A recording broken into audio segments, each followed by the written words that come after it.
costumes, uniforms?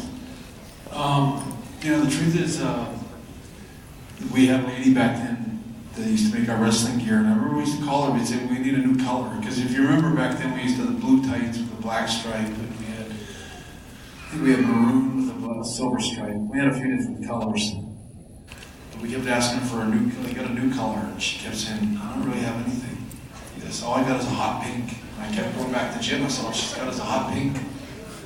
And he remember the first time, he goes, nah, we'll never wear hot pink. And then I came back and said, nah, hot pink's not going to work. And then we didn't get any gear. We just kept waiting. And I called her again about a month later, and she said, nothing for new colors. I said, she kept talking about this hot pink. And I went back to Jim, I guess, and she got this hot pink. And Jim had a change of heart. I remember he kind of just put on his beard, and he was like, hot pink. And it was like, at the time, Adrian Adonis was doing he had the pink tights with Jimmy Hart. And we just showed up, it's kind of a funny story, because I remember we were at catering for a Saturday night main event, and Vince McMahon was there with Dick Ebersol from NBC, big wig and all that. And he was in the line at the buffet table at the catering, and me and Jim kind of strolled in, and we had the hot pink tights on. And I remember Vince, he did like a double take, and he just about fell over, and he stopped. He said, "Stop everything!" And I remember like I was getting a bun or something. He made us stop. He goes, "Don't move."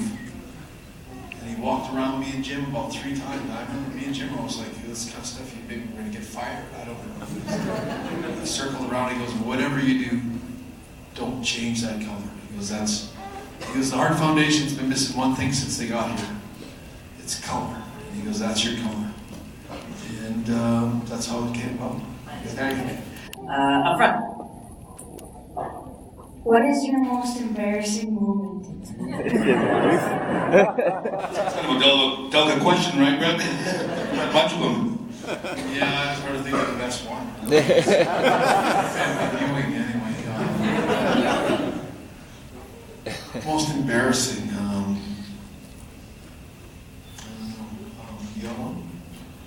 Well, there was that time in upstate New York. Vince McMahon, he had a party with some of his older girlfriends in a private room. If you remember the old TNT, they used to have a TNT show. It was like Vince doing like a Johnny Carson type show. And he used to have the Rosattis, as like what Jim's referring to, these kind of big gals that were about 400 pounds each. And, they were Vince's favorite fans, though. He let them come to all like his private parties, and I remember Jim and I, we were at a ground round restaurant in upstate New York, just like Jim said, and we had wrestled about 5 times that night for a TV taping. And we were just like completely wiped, just sort of running on fumes.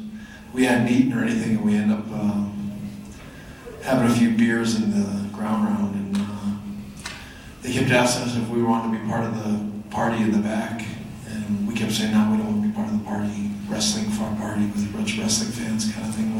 We were kind of tired and we wanted to go to the party. Because it was right after WrestleMania 1, I think, and so wrestling was kind of it was really a big time for wrestling, and as we socialized and had a few more beers, by the end of the night, everyone was like, let's go check that party out. And I remember it was in the back of the ground round restaurant, and they had this partition, the wall sort of slid together, and we came up, and Jim just started pushing on the wall. I remember the whole wall swinging. We thought it was so cool that the wall moved, but actually Vince and all his sort of office guys were on the other side of the wall, and everything's getting knocked. We're knocking people over.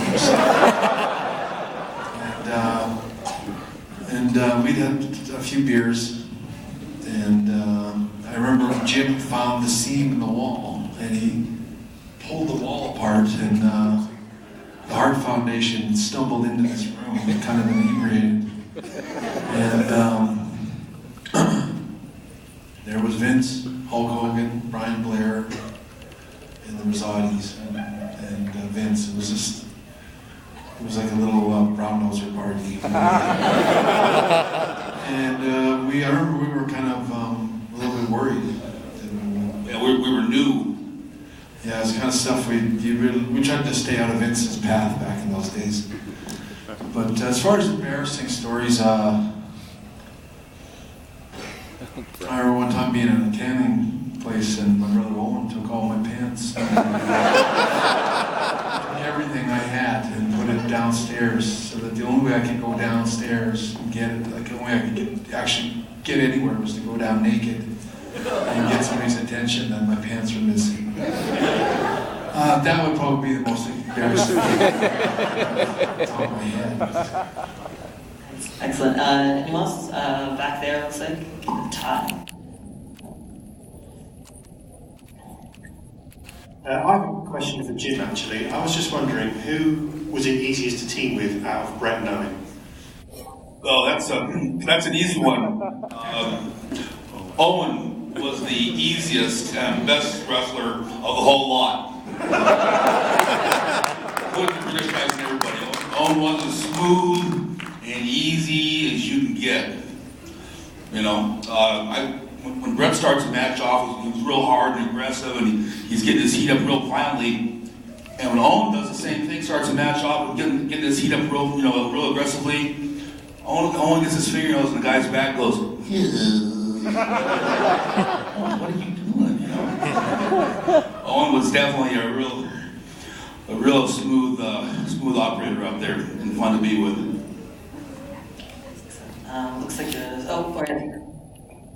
Yeah, just going back to the pink.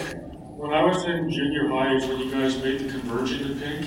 And I just got to say, it did not go over well at my junior high school. I was just wondering, for you guys, what sort of, politics involved, what sort of negative feedback you guys got over that? Well, you know what, at the time, we were, like, it's kind of true, we didn't have a lot of color. We were kind of always under the radar. Like, people talked about us, but we weren't really the main teams that they were talking about back then. And I think when we changed it to the pink tights, as difficult as that might have been, which, we got a good reaction from people. At the time, we were bad guys, so it made perfect sense. And, Remember, the pink wasn't fashionable then. Not long after that, it became fashionable. Yeah. It was, I always tell people it wasn't my favorite color, but it was my lucky color. We did well by the color pink, and I think if I've learned one thing in life, it's not to judge anything by a color, that's for sure. Great. Right back, halfway back. There we go. This is a question for